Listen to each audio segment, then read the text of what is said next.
Impact Family, impacting the world through healthy family. Shalom, sahabat Impact Family yang terkasih. Senang sekali dapat menjumpai saudara-saudara setiap malam untuk merenungkan firman Tuhan, ya. Karena firman Tuhan itu adalah pedoman hidup kita. Nah, hari ini apa yang kita renungkan? Kita melanjutkan cerita mengenai Bileam dan Balak, ya. Jadi Bileam itu dipanggil sama Balak, Balak dimarahin, ya, Bileam. Kenapa saya panggil kamu kok kamu nggak mau, lama-lama baru datang, ya. Lalu dia memberitahu, ya, bahwa dia hanya menyampaikan apa yang diberikan oleh Tuhan. Lalu dia dibawa ke Gunung Pisgah. Sampai di Gunung Pisgah, ya, biasa mereka tempat ibadah tuh di gunung-gunung, ya. Karena dianggapnya mungkin lebih bersih dan juga lebih dekat ke langit. Nyampe gitu, ya, kalau ibadah. Jadi dibawa ke Gunung Pisgah, lalu Bileam berkata, "Oke, mari kita bangun 7 mezbah. Dan mezbahnya itu kita memberi persembahan 1 lembu jantan dan domba jantan." Jadi 7 tempat. Nah, sesudah itu dia bilang, "Baiklah, Raja Balak, silakan berdiri di pinggirnya. Saya mau menyampaikan ucapan-ucapan yang untuk," ya, dia mintanya sih untuk mengutuk bangsa Israel. Tetapi dia malah berkata gini, ya. Nah, ini lebih panjang, saya hanya baca berapa ayat saja, ya. "Ketahuilah, aku mendapat perintah untuk memberkati, dan apabila dia memberkati, maka aku tidak dapat membalikannya." Ya, jadi dia beritahu demikian. "Tidak ada ditengok kepincangan di antara keturunan Yakub, dan tidak ada dilihat kesukaran di antara orang Israel. Tuhan Allah mereka menyertai mereka, dan sorak-sorak karena raja ada di antara mereka."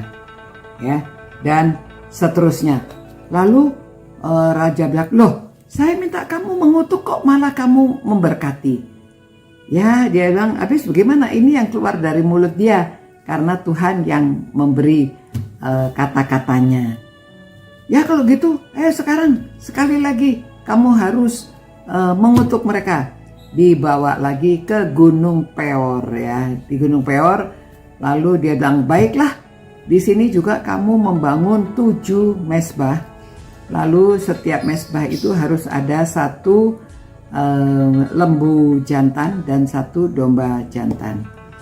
Lalu sekali lagi disuruh berdiri di sebelahnya, lalu dia menyampaikan lagi ucapan. Nah, dia katakan ucapan ini keluar ya dengan sendirinya, karena tergantung inspirasinya dia, ya. Namun karena Tuhan yang memberi inspirasi, sekali lagi setelah dia membacakan itu, dia berkata gini, "Allah yang membawa mereka keluar dari Mesir adalah bagi mereka seperti tanduk kekuatan lembu hutan." Ya.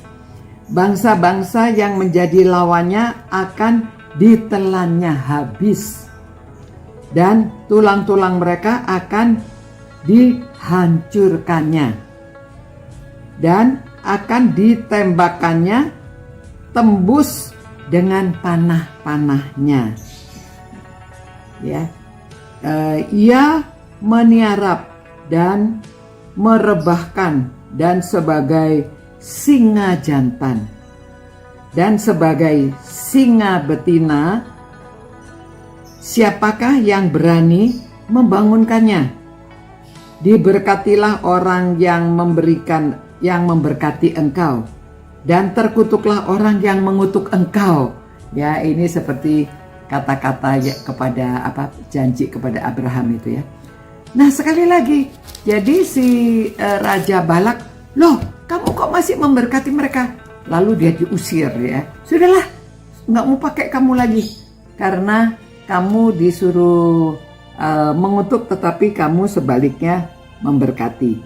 Jadi ya Bileam berkata, bagaimana? Kan itu Tuhan, ya dia tidak berani melawan apa yang sudah diberikan Tuhan kepadanya. Nah saudara, kita lihat di sini ya, bahwa petenung sekalipun dia lebih takut kepada Allah daripada kepada manusia. Dan Balak ini berkata, aku tuh udah siapin kamu emas, perak, saya udah bakal kasih hadiah kamu banyak, tetapi kamu kenapa kok malah melawan gitu ya, tidak mengutuk bangsa Israel. Lalu dia katakan bahwa dia sendiri juga, dia bilang, sekalipun Balak memberikan kepadaku emas dan perak seistana penuh, aku tidak akan sanggup melawan perintah Tuhan dengan berbuat baik dan jahat, ya, atau membuatku sendiri apa yang akan difirmankan Tuhan, dan itu yang akan kukatakan, ya. Jadi semua dia hanya mengatakan apa yang difirmankan oleh Tuhan yang dia katakan. Dia tidak berani mengatakan yang lain. Nah saudara-saudara dan saya, kita belajar dari sini ya, bahwa kita harus lebih taat dengan perintah Tuhan. Pada waktu kita bertemu dengan orang, kita sampaikan kebenaran dari firman Tuhan, ya. Jadi apa kalau orang berkata yang salah, kita bisa memperbaiki, kita perbaiki sesuai dengan firman Tuhan. Kita lebih takut kepada Tuhan daripada kepada manusia, ya. Walaupun kita harus bijaksana cara kita berbicara. Oke, terima kasih Tuhan. Firman-Mu mengajarkan kami bahwa kami harus lebih taat kepada Engkau daripada kepada manusia. Dan biarlah nama-Mu dimuliakan melalui semua yang kami lakukan, melalui perbuatan kami, kehidupan kami, supaya kami terus memuliakan Tuhan dan meninggikan nama-Mu. Demi nama Yesus kami berdoa. Amin. Demikian saudara-saudara. Sampai jumpa pula. Ciao. Impact Family, impacting the world through healthy family.